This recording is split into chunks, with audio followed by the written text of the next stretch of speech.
according to Luke. In the 15th year of Tiberius Caesar, Pontius Pilate was governor in Judea, Herod, tetrarch of Galilee, Philip his brother, tetrarch of the region of Iutra and Trachonitis, and Licinius, tetrarch of Abilene. In those days, during the high priesthood of Annas and Caiaphas, the word of God came to John ben Zechariah in the desert. John went through the entire region of the Jordan, proclaiming a baptism of repentance for the forgiveness of sins, as it was written in the words of Isaiah the prophet, a herald's voice in the desert, crying, "Prepare the way of our God, clear a straight path. Every valley will be filled, and every mountain and hill will be leveled. The twisted paths will be made straight, and the rough road smooth, and all humankind will see the salvation of God." The Gospel of Christ.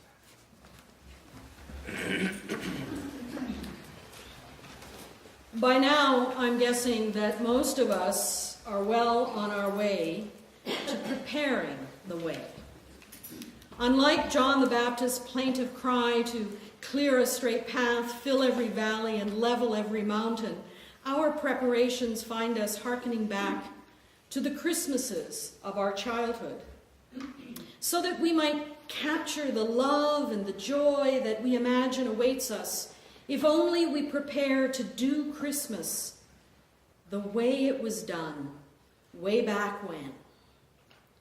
Right about now, in gatherings all over the place, people are telling stories about how it was way back when. You know, way back when people knew just how to prepare for Christmas. I remember way back when I was just a little girl, you know, long ago, way back when Christmas celebrations, they were so different. Way back when I was a child, we didn't hang fancy, specially dedicated stockings on the chimney with care in hopes that St. Nicholas soon would be there. No, way back when, people didn't have money to waste on special, fancy Christmas stockings that were only used once a year. Way back when, we just went into our sock drawer and we pulled out the largest sock that we could find. I remember my brother was always jealous because I had knee socks and he just had regular boys' socks. I had nice long knee socks. And we would hang them up and hope that if we'd been good, our stockings would be filled with treats instead of the dreaded lump of coal that our parents had been threatening us with for weeks. On Christmas morning, way back when, we were happy when our sock was filled not with stocking stuffers like we have these days, all those goods brought in from China, probably made by people making slave wages so that we can stuff them in stockings. No, way back then, my brother and I, we got exactly the same thing every Christmas in our stockings. Some of you may have had the same experience. In our stocking, without fail, there would be an apple, and there would be an orange, and there would be a couple of toffees for us, and a few coins. You see, way back when, fruit was seasonal, and fresh apples and oranges, they were a real treat. These days, we can haul crates of tiny, delectable oranges from the grocery store all year long. But way back when, oranges at Christmas time, they were special. They were a treat that we savored. Well, some people savored. I never did like oranges very much. So my brother and I would engage in the same game every Christmas, where I would try to encourage him to trade his apple for my orange, so that I would have 2 apples and he would have 2 oranges. In the end, he always succumbed, but it was a real challenge to get him to do it. You see, way back when, children... Now I'm sounding really old. Now I'm sounding like my grandfather. Way back when, children were easier to please, and Christmas was different. Which leads me to another story. I don't remember when or where I first heard this story, but way back when, World War II had just ended, and refugees were loaded into camps until the world could figure out what to do with so many millions of displaced people. Back then, refugee camps were filled to overflowing with children who'd lost their families during the war. Well, according to this story, there was this little boy in a camp in France. We'll call him Andre. And Andre couldn't have been more than about 7 years old. And he could barely remember the family that he lost almost 3 years before the war ended. He'd been living in a refugee camp, more of an orphanage really, for about a year. The camp was run by a few nuns who never could scrape together enough money to feed the children properly. But they did their best, and the children were, after all was said and done, lucky to be alive. And people told them very often how lucky they were to be alive. The children hardly noticed that Christmas was approaching until one of the nuns announced that a neighbor had promised to come by on Christmas Eve and to drop off a sack of oranges. Andre had only a vague memory of an orange. The year before, a stranger had shared an orange with him, and he remembered the taste of the 3 tiny sections of his share of the orange that oozed this precious juice down his half-starved throat. Andre spent the days leading up to Christmas Eve dreaming of having a whole orange, his very own orange. He thought about the smell of the orange. He dreamed of peeling the orange and carefully considered whether or not to devour each and every section of the orange all at once, or whether he should divide it and save a section or two for Christmas morning. When Christmas Eve arrived, the nuns did what they could to bring some Christmas cheer to the camp. And the children were more than just a little excited. When the neighbor arrived, there was so much jostling for position that little Andre found himself at the very end of the queue. And he strained to see the treasure that awaited him, and sure enough, the aroma of oranges began to waft Andre's way.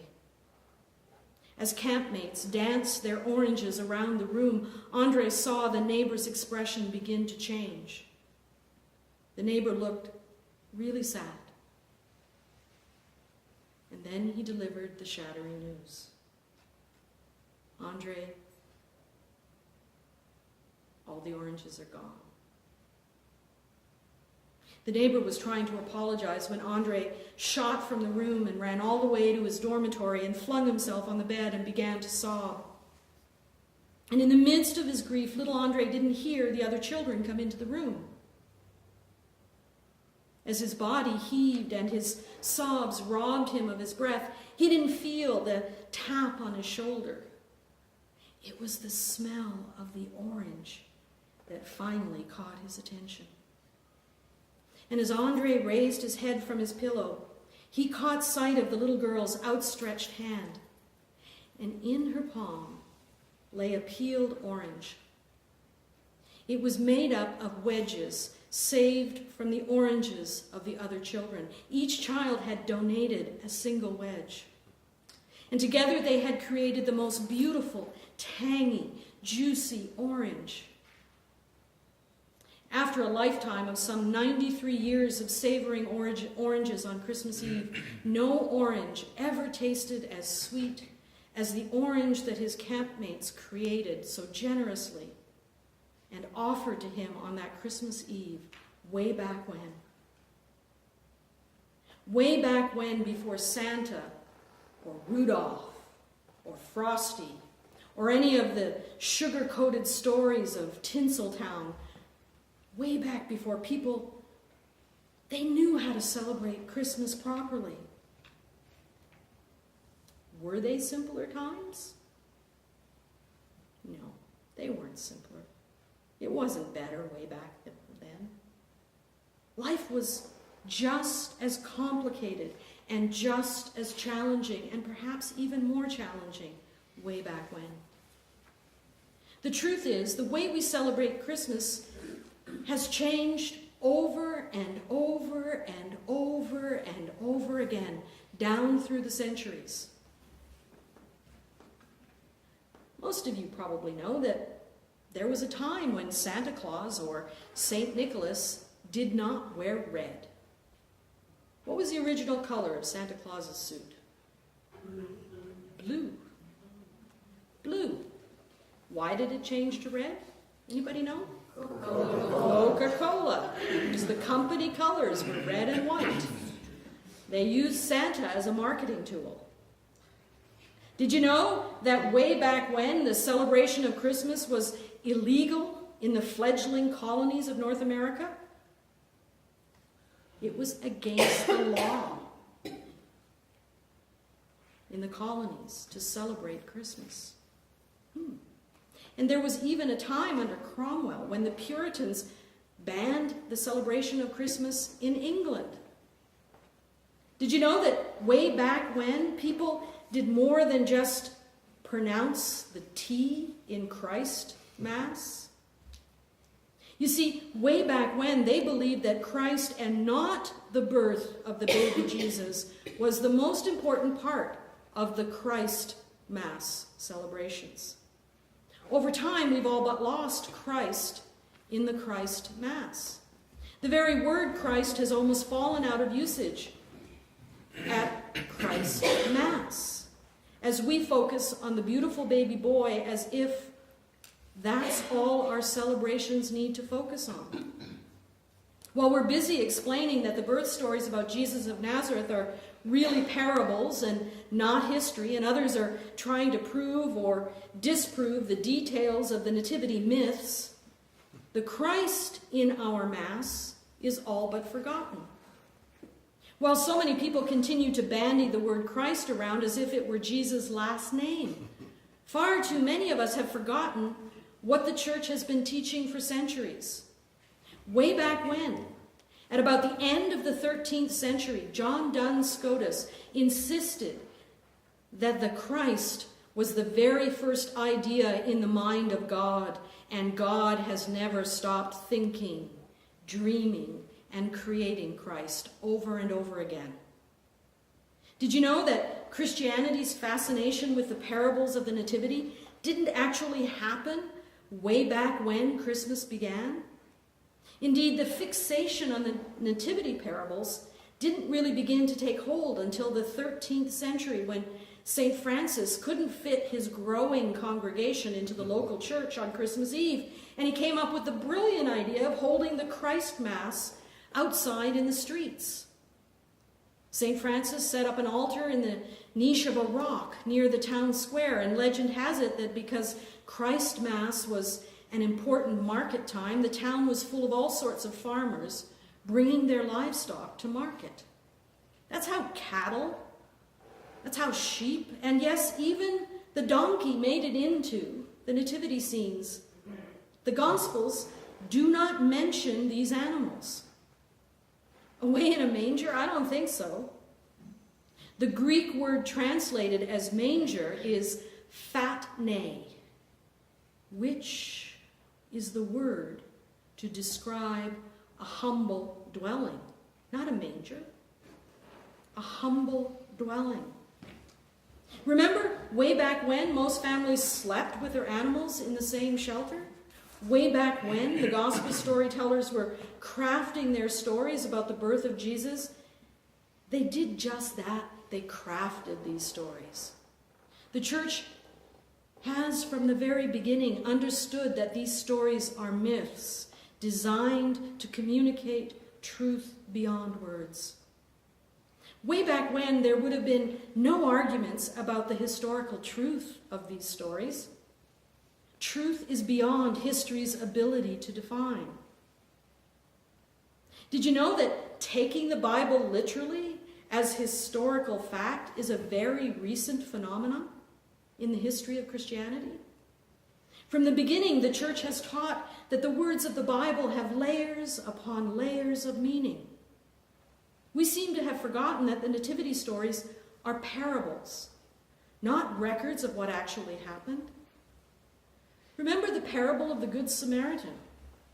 In the words of New Testament scholar John Dominic Crossan, no one ever asks if the story of the Good Samaritan actually happened. It's a parable designed to make you think. The stories of Jesus' birth in the Gospels according to Matthew and Luke are just that. Parables designed to make you think. The problem is that for too long we've limited our thinking to Jesus and forgotten about the Christ. In the words of theologian Richard Rohr, Christ is not Jesus' last name. Remember the words of the first chapter of the Gospel according to John. In the beginning was the Word, the Logos, otherwise known as the Christ. In the beginning. The Gospel according to Mark, the very first Gospel to be written at least 40 years after the life of Jesus of Nazareth, never mentions the nativity parables. The nativity parables weren't crafted until the end of the first century. The Apostle Paul, whose writings make up almost half of the New Testament, never mentions the birth of Jesus. Paul focuses on the incarnation of the Christ. Of the birth, St. Paul writes only a few words in his letter to the Galatians.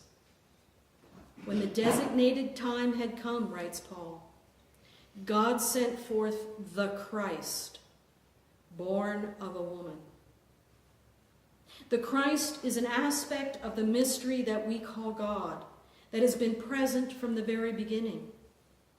Theologian Richard Rohr insists that the incarnation of God did not happen in Bethlehem 2019 years ago. That's just when we started taking the incarnation of Christ seriously. Rohr declares the incarnation of Christ actually happened 14.5 billion years ago with a moment we now call the Big Bang. That's when the mystery, the source of all being, the love that we call God, actually decided to materialize, to self-expose, to reveal. The mystery of Christianity, indeed the mystery of life, is that the spiritual and the material coexist. The Christ Mass is the celebration of the incarnation of the Christ, the incarnation of the love that we call God, who is not some person in the sky, but rather the incarnation of the reality that lies at the very heart of all that is. The incarnation of love that the nativity parables point to is the same love that was encountered in the person of Jesus of Nazareth. In this radical, free-thinking, boundary-breaking, justice-seeking, peacemaker, wound-healing individual, the people discovered the image of the mystery who is the love we call God in ways that shattered their understanding of reality. It was their experience of the person Jesus that even death could not rob them of, that emboldened the Apostle Paul to declare that in Jesus they had met the Christ. The same Christ who was present at the beginning of time and who is born over and over and over again in creation. That's why the Christmas story has become such an important parable in our annual celebrations of life. Everything about the nativity parables points us to the reality of the spiritual in the everyday stuff of life, in the simple birth of a child, in the poverty of a people, in the struggle to be free, in our quest to love and to be loved, in our desire to be love in the world. It is here in us that Christ takes on flesh and dwells among us. Wherever we are connected in right relationship, you might say, wherever we are in love, there is the Christ, the body of God, the essence of life itself. Life is so much bigger than mere words can express. The reality that lies at the very heart of all existence is so much bigger than we have words, images, or parables to contain. Not even Jesus of Nazareth can contain all that the Christ is. To celebrate the Christ is to celebrate the love that is born over and over again. It is to recognize the intimate connection between the spiritual and the material, and to marvel at the reality that holds it all together. To celebrate the Christ in the Christ Mass is to open ourselves to the wisdom of the ages and to dare to explore the wonders that we are discovering each and every day. So in the darkness of winter, we await the coming, the advent of the one who is love. To warm our darkness, we tell stories about life way back when. Advent is also a time to take in the wonders of the mystery that is, and to look forward to all that is to come. Now, I don't much care for oranges. The smell is okay. I just don't like them. Never have, not even as a kid. Sooner have an apple. Now this orange is broken, and there are all sorts of gaps. And we simply don't have the whole story. But the sections we continue to piece together are rich and sweet. Now, these days I eat oranges because I know that they are good for me, but I don't eat them very often. Even though I know that they nourish me in ways that I'm only beginning to understand. But there's more than one way to consume an orange at Christ Mass time.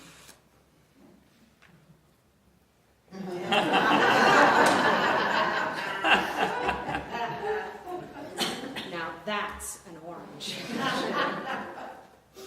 I love chocolate oranges. And today, this chocolate orange is a perfect metaphor for the celebration of the Christ Mass. The joy of a chocolate orange is that, like the Christ, the joy of the chocolate orange begins with the Big Bang. Right?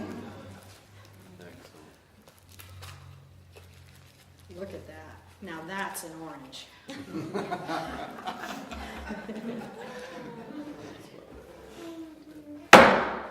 Pass it around. Pass that around.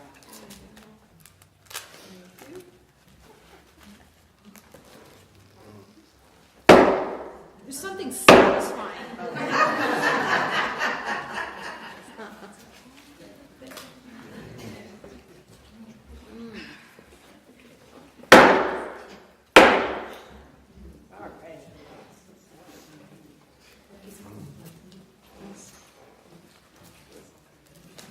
Somebody said we should have Christmas every day. Every day. Every day. This metaphor opens us up to the wondrous spaces that are full of glorious aroma. Nothing like the smell of chocolate. There's a hint of the fruit of the earth mixed with the hard work of those who mold the material riches of creation into an ingenious gift of such delight. Each wedge holds the potential of a way of searching and knowing that is capable of nourishing our hunger for knowledge, and our quest for joy. I can devour history, savor science, relish in the smooth spiritual delights, or let the philosophical taste of unknowing open my senses to the depths of my humanity. I can pause as the taste reveals the beauty of simplicity, the complexity of the chemistry, or the insanity of those who are deprived of the flavor because of the madness of economics. Or maybe just let the chocolate open me to the pure physical pleasures of the smell, taste, and feeling of this delectable, beautiful life. There are indeed one or two sections that often get damaged when you break open an orange. And those broken wedges point to the tragedies, the struggles, the pain, and the injustices that all too often overwhelm us. The gaps, the spaces, represent to me the room to evolve more deeply into our humanity, to become more fully who we are created to be, as together we seek justice and peace and learn more about what it means to love and to be love in the world. These spaces also point me to the discoveries that are yet to come as we continue to explore the wonders of the mystery that is the source of all reality. There is so very much we have yet to discover about this marvelous, wondrous, miraculous gift that we call life. So when we tell the old stories, let us never forget that there is so very much more to know, to be, and to do. But for now, taste and see. Life is sweet and good. Let the feasting begin as we celebrate that once again Christ is born and dwells among us, and that tomorrow and tomorrow and tomorrow after that, love will be born again and again and again. Prepare the way for the Christ Mass. Amen.